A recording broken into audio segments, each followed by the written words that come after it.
Welcome to Geek Speak. It's a special edition. We're in the man cave in the warehouse. Man cave. My very wonderful guest today, special guest, Mr. Brad Scott, the creator, the host of Naked Zombie Radio. Hey, big fella, how are you? I taste like grape. He does taste like great. He had G'day, me licking his arm in the...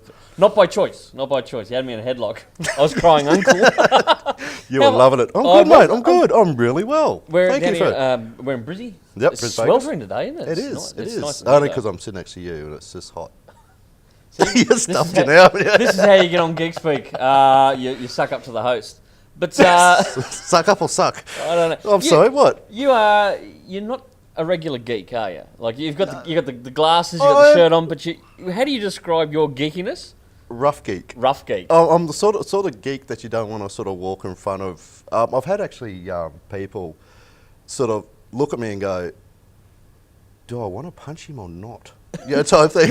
You're one of those kind of guys that you either love him, loathe him, or want to bury him in the bush somewhere. I'm more like people want to push me in front of a bus geek. Yeah. But yeah, no, it's fine. I've sort of got that difference, I guess, for what I do. It's sort of a bit odd. Explain to folks, what do you do? I strip.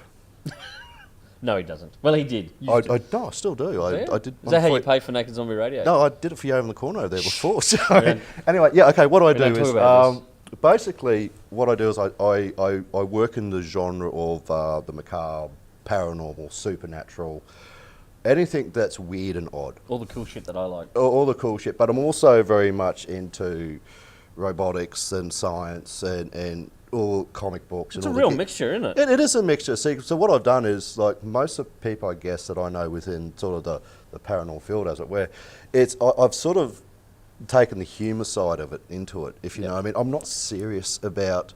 Look, I get invited a lot of different events and stuff like that to do because I am very much different in that aspect. Because He's different in a good way.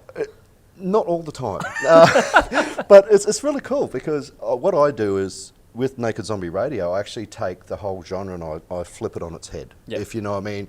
Everyone that I know who's involved in it is always serious about it. You know, I've been in the field over 20 years, you know, but I'd like to take, with Naked Zombie Radio, and just take all the crap out of it and put a lot of fun in it. Make it entertaining. Make it entertaining for people. Which is what it should be. That's why people tune in to things like that. Well, this is the thing.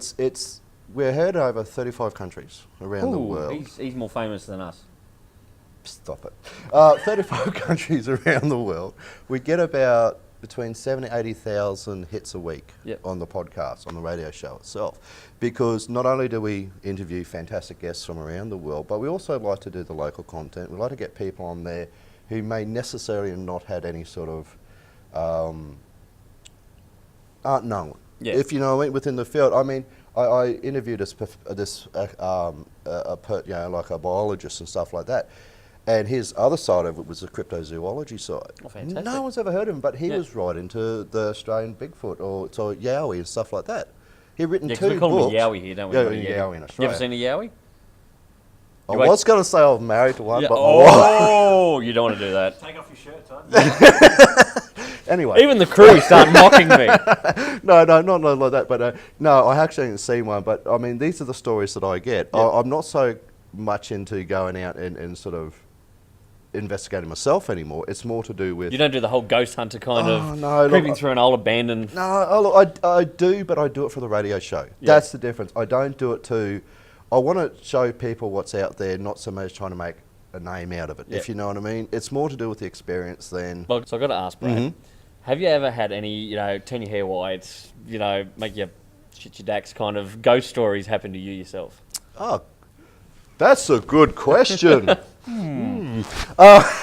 Sorry. I've got to compose myself. It's getting emotional. No. Yeah, well, I guess the most funniest thing, the weirdest thing, I guess, that happened to me, I was in New Zealand and I spent a lot of time overseas because I get asked to travel basically all over the place to go and check these places out. And I think the one place I went to was this pub. It was about 130 years old. It burned down twice. There's a lot of deaths there and stuff like that. It was just weird to start off with. Anyway, so we're sitting up in this bedroom and I had some friends with me and I was bored out of my scone, dude. Seriously, when you're sitting there doing this stuff for like 8 hours in a night and nothing's happening, you're going... So I'm That's what it was when we filmed Geek Speak. Yeah, well, I started getting a bit weary then. Ouch. anyway, anyway, I'm sitting there and going, well, nothing's happening. So I said, no, bugger this. Look, I've had enough. You know, I've got better things to do with me night. And no sooner than I said that, it's this weird thing happened. I actually felt like I got punched in the guts. Seriously, like a full on bang. blow in the guts. And next minute, my back felt like I was on fire.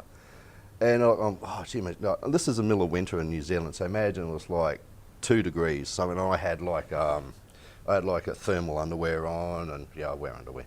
Thermal underwear, I had shirts and I had a jacket and everything. Anyway, there's actually photos of this on the Naked Zombie fan website, on the Facebook site.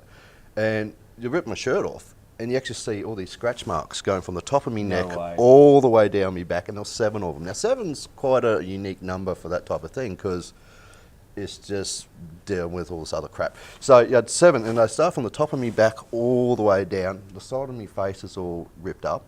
That's some horrible shit. Oh, it's cool. Yeah.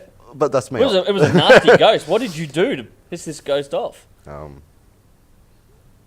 I want to know if it gave free handies. Yeah. No, what it was more to do with the environment at the time. Yeah. Now, this is probably the only event that's really happened there, but look, at the end of it, it really knocked me for 6. But that's what I do. I don't go in there to try and provoke anything or try and tease stuff. I'm not into that sort of thing. You know, 'cause a word to the wise: don't tease spirits. 'Cause no, they because become vengeful spirits. yes, Like Ghost Rider. Like yes. Don't mention that again ever.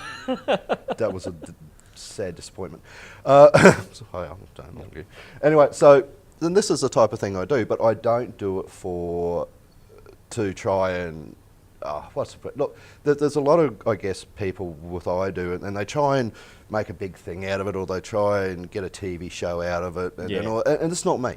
I do solely for, hey, this is what I went through. This is cool. This is just something we can't explain. Yeah. And it's all to do You with... just had to share it with others. Yeah, it's just more of the mystery side of it. Why do these things happen? Why do people experience these events? And that's the only reason why I do it, because it's an interest. You're kicking off, or hoping to kick off soon, some tours for Bogger Road? Yes. That's all getting going soon? No. No? You've been stalled again? Yeah, stalled again. Thank you, Queensland Government. Queensland Government. Damn you. It's been shut off for a few years, hasn't it? About 5 years it's been closed for. Look, what's happening, we're just still waiting for everything to come through and stuff like that, but it doesn't mean we're not going to do other things. You do some local ghost tours? Oh, we're starting that off soon, but they're not ghost tours, they're more...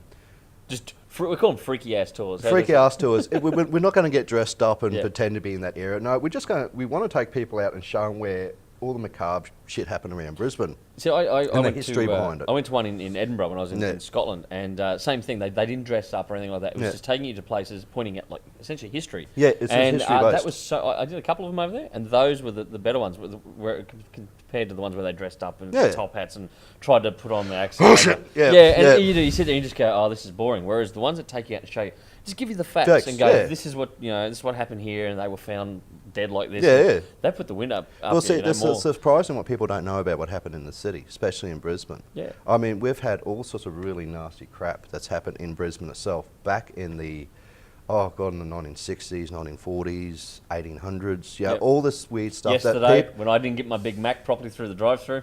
Oh, was that you on the TV? Oh, I thought so. I'm a wanted man. Yeah, I know you are. And not the right way. Yeah. If I didn't have a wedding ring. Anyway, so I've got so that's what we're going to do, but it's more to do with what people don't know about. Yeah. It's to do with people have a history that's been forgotten. I love that kind of stuff. Yeah, I mean, and I guess that's the big nerdy geek in me as well, is I love my history. I love the fact that stuff has happened that we've forgotten about. And so it's not just going out dressed up as a dork and go, hey, back in this day, we had someone slip over and sprain their ankle. Cheesy, isn't it? Crap. It's been done. It's been done to death. But what we're going to do is take people out and show them, okay, this location here, a number of prostitutes were found murdered, yada, yada, yada. Now, the story behind this is because, but it's not just, we research everything. Me and my business partner, Liam, who's also one of the co-hosts of Naked Zombie, we research everything. We try and get as much factual detail as possible, because last thing you want to do is make crap up. Exactly. And it just takes a legitimacy out of what we're doing now. And it's only going to be small. we're not looking at doing it as a full-time business. So we just want to start taking people and fans of Naked Zombie out to these locations. Once again, you do it because you've got a passion for it. A passion for it. It's all to do with And passion. that's the important thing.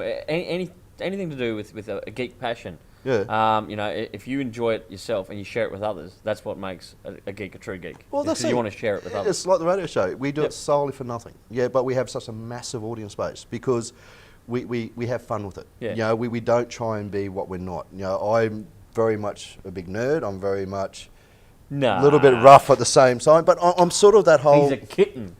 Absolute kitten. Now, you mentioned New Zealand earlier. Now, I got to ask, because you did some work on some stuff with Yes, actually. Look, my director is over there right now, and he's just like blushing because he's such a diehard fan of all the weather stuff.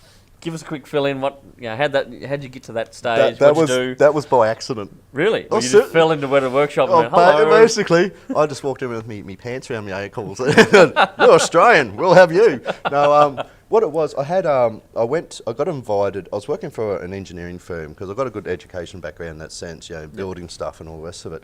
So I went to the King Kong exposition they had there when the movie was first released, and I got invited along because I was working for an engineering firm who did some basic stuff there. I went, oh, this is cool. Anyway, I just happened to start talking to this guy. I didn't know who he was, and it turns out it was Richard Taylor, well, Sir Richard now. Yep. And I was talking about Red Dwarf, of all things, not about... Red so Dwarf. he is a Red Dwarf nut, absolutely loved it. And we talk, like Smeghead and all the rest of it, you know, and quoting lines off the TV series and stuff like that. And then my boss come up and said, do you know who that was? I said, some tall bloke, I don't know. He said, that's Richard Taylor. I went, and? Am I meant to get excited? See, I don't get excited about people in that sense. I'm very much how I get spoken to and how I speak to people in that sense. So, and we become... good mates, I guess, in a way. Anyway, because they invited me to Wetter Workshops to check it out. Oh, but you were like a kid in a candy store. Oh, mate, you have no... I actually got to touch the original Barker costume of Doctor Who. Yeah. Tom Baker. Sorry, not Barker, Baker. He had his costume laying down the spot. He called me up and said, Brad, come down, check this. So I went down there and he opened the box and there was the full costume. And I touched it. Didn't put the gloves on? No. No? No, the hat, the scarf, everything was there. You weren't tempted to pick it up and put it on? And I was, but then security came along and threw him up against the wall. No. Damn you, security. Damn you bastards. Anyway, so I got to check this, and that's how it sort of started. So I started doing prop work for them, like building stuff, and I'd go into these meetings at Wetter Workshops as an engineering consultant in that sense. And so I go up there and like the swing arm off Avatar and stuff like that. You know, you're the guy who lifts himself up in the bed, has to be rated 120 kilos, had 4 points of pivot access. I'm getting all nerdy now. We're talking about mass and He's getting very, science. very nerdy. Very nerdy. There's a difference between being a nerd and being a geek. Anyway, so I got to work at Wetter Workshops, and I got to sit in these meetings with people like, James Cameron and Peter Jackson. I got to work at the Vintage Aviator with the guys there, got to deal with them. And building and designing these props for the movies. And that's how I sort of fell into it. So, and I did that for 3 years, and I got to see the large side of, and it was all because I was a Red Dwarf fan. See, being a Red Dwarf fan can lead you to, working with Hollywood types. And getting beaten up in public when you mention it. It happened once, okay? Once. Twice, actually, for me. But that's the thing. So I got Who keeps score? I do. Yes, I do. So I got to work at these really cool projects and stuff, and then we decided, we'll come back to us, because I am Australian and I did live in Australia previously, and we decided to come back to Australia, and now I work in a warehouse. Anyway, I'll deal with it. But you're doing good stuff in Naked Zombie Radio. Well, that's the you're thing. Still being creative and. Well, the thing, that's why I chose to work in the environment I'm in now as a full-time job, because it gives me that. And people don't realise it's not all about what you do during the day. It's what you do for yourself. Yeah. Exactly. Yeah. I mean, look, literally, I have a very normal, everyday, paying job. He's not normal in any way. But the job is, but I make it abnormal. Is it because you rock up dressed like Spider-Man some days at work, and everyone's sitting around the lunchroom just going, "Brad's at it again." I told you not to mention it again. Sorry. It's not supposed to Thor. So you think you're Thor? I've heard the joke. You think you're Thor? But I really enjoyed that. So, because I work on, and this is what people don't realise, is if they want to do something for themselves, they may have to take a normal stance in life and just do the basics during the day, and in their own time as make stuff happen for themselves. You got to pay the bills somehow. You do. I mean, look, the zombie does not charge a thing for what we do. Exactly. Yep. I do not make a cent, but... And you should be, because I tell you what, it's awesome. Make sure you do check it out. Now listen, Yes. where can all the fans out there who haven't discovered you yet, and probably good thing. Yeah, no, we'll be sending people around to their doors, telling them to check out Naked Zombie. Where can they head along to check it out? Okay, you can go to the main website, is because it's run all online. I have my own server and proper setup. It's www.naked-zombie-radio.com. So naked-zombie-radio.com. Or just Google Naked Zombie Radio. It'll come up. It'll come up. It'll come up. It's unique. It is different. And look, we get a lot of stuff sent from people who just enjoy it because we take the piss out of everything. Your image was actually sent by a fan? Yeah. I could actually. It wasn't that long ago. I actually had a cardboard cutout. Someone must have took a screenshot because I used to do a bit of TV work as that, but behind the scenes stuff as well. You know, just doing different things because of my background and knowledge in the field. It's sort of like I get asked to do a lot of different things. Anyway, so there's this photo of me. It was sent to me a couple of years ago, and it says someone blew up this big cardboard cutout and stuck it in front of a video store. And it's the weirdest thing I've ever seen, but it's over in Austria. Austria. Oh no! I'll tell you, no, I didn't even know this thing until this bloke who actually just come across and took a photo and sent it to me. So there's this big cardboard cut of me going. I just stupid look at it. Look, I didn't know what the writing was. Please stay away from the strange man in the white van. I mean, if he offers you lollies, say no. Why? I like lollies. We're going to put a link on the Geek Speak Facebook page to get people along. We'll flash up a link here at the end of the episode as well. So people can go along and check out Naked Zombie Radio. You're going to love it. The legend, the man, the myth, the sexy one, Mr. Brad Scott. Thanks for like cuddle. Thanks for coming in today, big fella. Thanks, man. It's been an absolute privilege. We'll have you back on Geek Speak very, very soon. Thank you, everyone.